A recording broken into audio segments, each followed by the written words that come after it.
Welcome to America Uncanceled on CPAC Now. I'm Matt Schlapp. Missing Mercedes Schlapp today, but we'll have her back tomorrow. On Monday, John Durham released the much-anticipated 300-page report detailing the FBI's original investigation into the infamous Trump-Russia collusion that occurred or didn't occur during the 2016 election.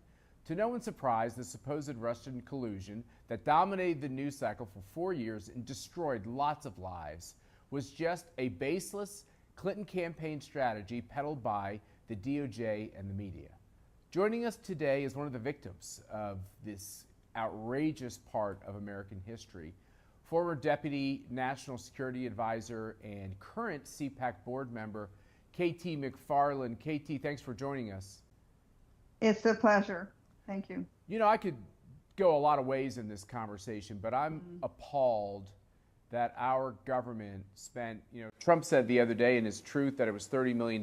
My guess is it's more, trying to fabricate this whole story that Trump was in the pocket of Putin or Russia, and that people like you, public servants who wanted to help implement the new policies in the Trump administration, and that people like you were somehow complicit in some nefarious activities. This is very personal for you. How did this report make you feel? I was like being gut. I knew I'd never done anything wrong. I knew the Trump administration had never done anything wrong, but the FBI decided it was going to take down the Trump administration and destroy people and destroy careers in the doing of it. Why? Because they wanted to keep their jobs. It was all about their own. Two things, really. It's they feel that they're far smarter than the American people. The sort of permanent government feels. And therefore, whatever the American people decide in an election, it doesn't really matter. What matters is what they think is right. And two, anybody who gets in their way gets destroyed, whether it's the President of the United States, staff members of the President. People they're defrauding are the American people. Because the American people voted for change. And what does the permanent bureaucracy, especially the intelligence community, do? Take it out of the hands of the people. They rip up the Constitution, Matt, and they say, well, no, not really. It's us. It's us. It's the FBI. It's the intelligence community. It's the Department of Justice. It's the CIA. We get to decide who's president. We get to decide whose policies prevail. And if we don't like you or we don't think you're right, we're just going to destroy you. And that's what they did. And with it all, I expect politicians to lie, cheat, and steal. I don't expect career civil servants to be quite that evil. But what really was the gut punch is that none of them are held responsible. So we now know that the FBI interfered in the American election in 2016 to get their preferred candidate elected work. They thought, okay, we're going to now destroy the Trump presidency. And then fast forward to 2020. The CIA this time got involved in election interference with those 5 dirty CIA officials who said that there was nothing to the Hunter Biden laptop. Well, they interfered in the American election of 2020. And yet none of them were held accountable. These faceless, nameless bureaucrats are running things, not the American people. And I have to look at that and say, okay, what are they planning for 2024? Yeah. What happens if President Trump is nominated again? What happens if a conservative Republican is nominated? What little bag of dirty tricks are, because they've gotten away with it twice, there's no reason to think they're going to have to be held to account again. In fact, even the whistleblower from the guy at the IRS, whose unit was supposed to be investigating the Hunter Biden laptop, well, because he became a whistleblower, people were taken off the case. So it's right plain in your face.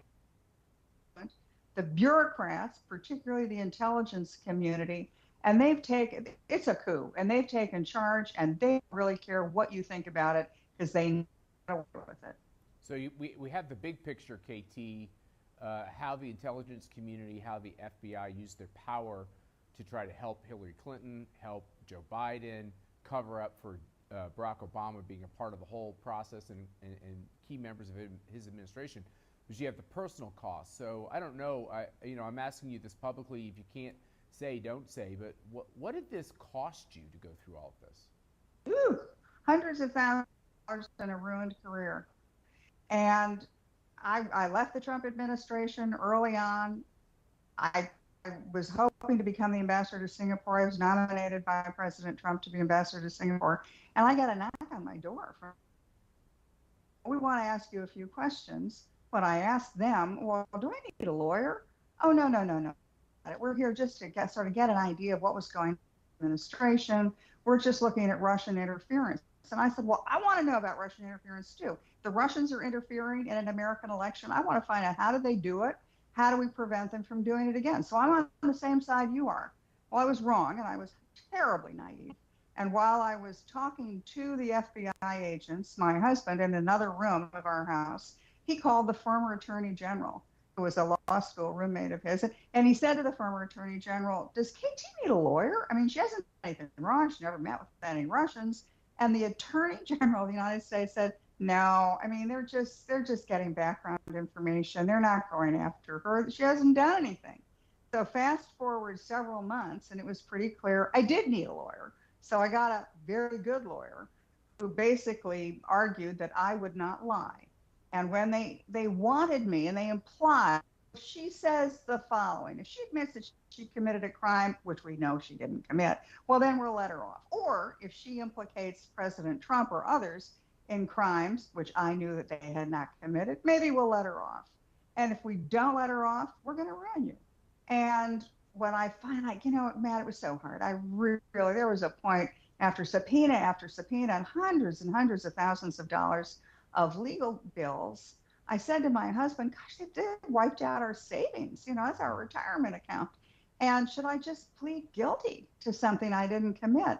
And my husband said, no, you can't do that. You'll never live with yourself. And even if they bankrupt us, you just got to tell the truth. So I didn't break and I didn't bend. And I'm proud that I didn't do it. But I now look at the federal government and think, these people know that if you haven't committed a crime, that's fine. They'll just bankrupt you and make sure that you never serve in government again. That's the power we've given them. And they are exploiting it, and they are destroying the Constitution, as well as a lot of individuals and careers. So you have the personal cost. It makes you never want to serve again, of course. I will argue with you about this quote-unquote wrecked career. I don't think your career is wrecked, but I do think you were attacked mercilessly and unfairly. And of course, the financial costs are meaningful. It's a lot of money. But in the course of this process, there are also the bigger questions of, if there's nobody held to account, and Durham, and in fairness to Durham, he did try to prosecute people. I just don't know how you're going to get fairness in D.C. or New York City in the court system. Donald Trump is going through this in probably both systems as we speak. It seems like within the culture of the swamp, if you're a Republican, there's no fairness. It didn't used to be that way. It was always skewed to the Democrats, but there was a way in which the town was bipartisan that seems to be dead. We're going to this all-important presidential election in 2024. Why wouldn't they just do it again? Team Obama, Team Clinton, Team Biden, very well funded. Why wouldn't they just lie, cheat, and steal their way towards the White House all over again? In a weird way, they probably have to, and here's why. The congressional committees, the House committees, Jim Jordan, Comer, others are really unveiling, in your face, obvious crimes were committed and irrefutable evidence. And yet, the United States Congress can't go arrest somebody or charge them with a crime. They refer it to the Justice Department. Yep. The Merrick Garland Justice Department, they're not going to bring charges against any Democrats. And so fast forward to the next election, what happens if a Republican comes in, a different attorney general, somebody who does believe in the rule of law? Are a lot of those people going to have to come and be charged with crimes? Are they going to have to defend their actions? Yeah, maybe. And so they have to double down. They can't get caught. They know they've committed crimes. They know they've done bad stuff. They know they so far have never been held to account, and they have to make sure they are never in the future held to account. So I would say, not only is it an open season and can they get away with it, and sure, why not, but they probably have to, because otherwise they could be charged with some pretty serious crimes, including an official of the CIA who helped organize those 51 dirty former CIA officials into swearing that the Hunter Biden laptop was Russian disinformation when they knew it wasn't. They knew that they had him caught, that Biden was doing really bad stuff, but yet they had to protect themselves. So yeah, get ready for a really rocky, dirty, nasty ride in 2024. The one final question on your situation: you had the best lawyers, well-respected people. Is there anybody you can sue? Like, you have all these officials that used their authority in a dirty way to, like you said, drain your resources and to push this lie to the American people. You're an American citizen in good standing. Is there anybody you can sue to get those, to get justice or to get your funds back? And second of all, have you thought of asking the Republicans in Congress to just take a big line item out of the FBI or the intelligence committees to refund all the expenses of all these victims? You're not the only one. There's dozens of victims in this politicized prosecution process. Well, it's good that you asked that, because my lawyer, who's head of a major New York law firm, got the letter saying, you could, because your client was not charged with a crime, she was never prosecuted for a charge, she didn't do anything, you can appeal and ask for your expenses to be refunded.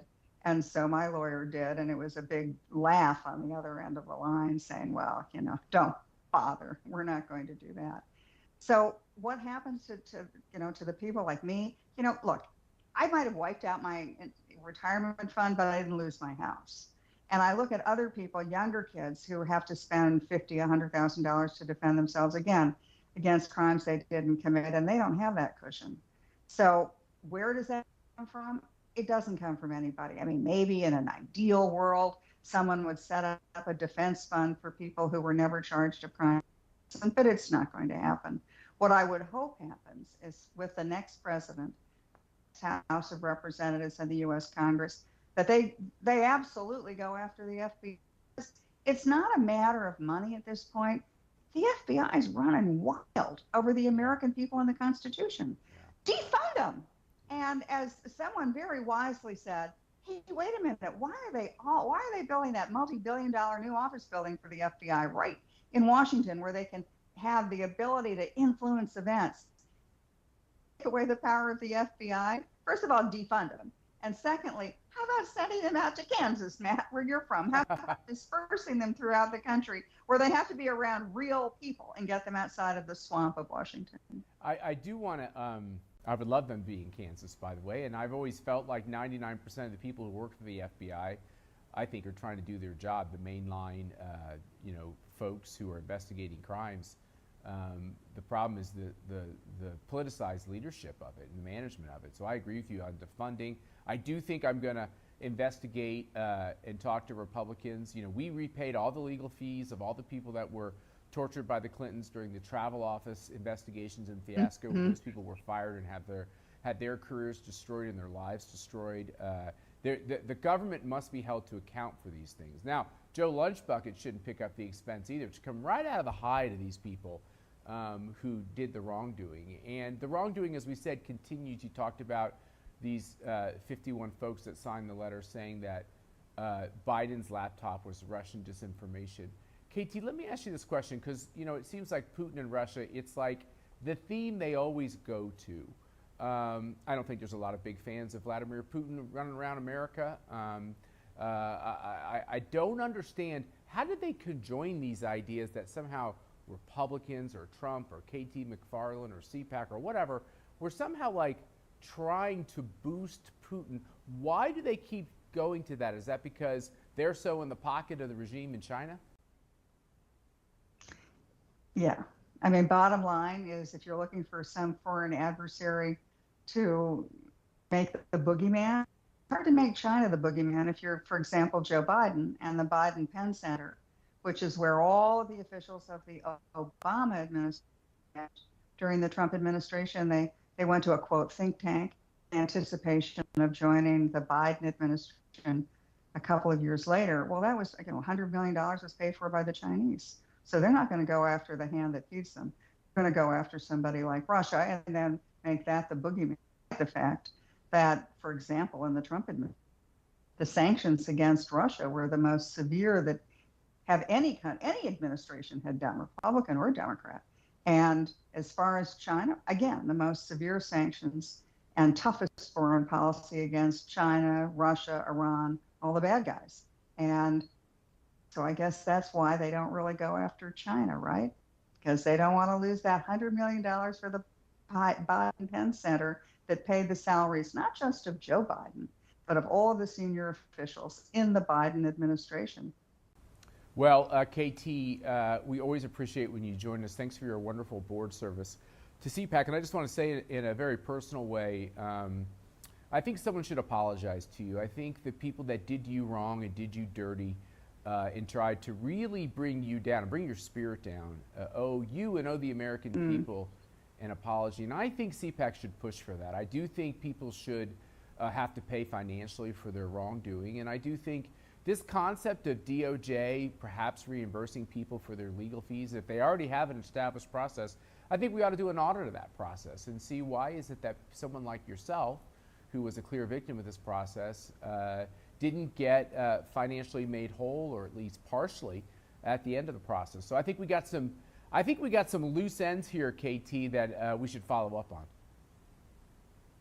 Well, I just hope that we have a very different Attorney General in the next couple of years and a very different person in the White House, somebody who understands that the Justice Department, the FBI, the CIA have all been weaponized against conservatives and against alternate thought, and to take into account for them. And, you know, the Constitution gives us this right.